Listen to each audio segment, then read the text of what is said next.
জয় মা তারা, জয় গুরু বামদেব। গল্পকথায় তারাপীঠে আপনাদের সুস্বাগতম। চলুন গল্প করতে করতে বরং ঘুরিয়ে দেখায় আনন্দময়ী তারা মায়ের মন্দির প্রাঙ্গণ এবং দর্শন করাবো আনন্দময়ী তারা মাকে। তন্ত্রশাস্ত্রে দেবী তারা মা দশ মহাবিদ্যার দ্বিতীয় এবং আদিশক্তির একটি তান্ত্রিক প্রকাশ। তিনি শ্মশানবাসিনী এবং উগ্রতারা নীল সরস্বতী একজটা নামেও পরিচিত।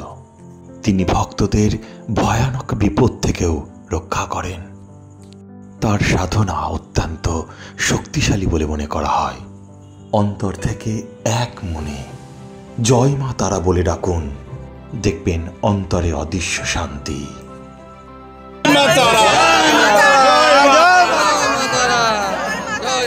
জয় মা তারা। পুজো দিয়ে কেমন লাগলো?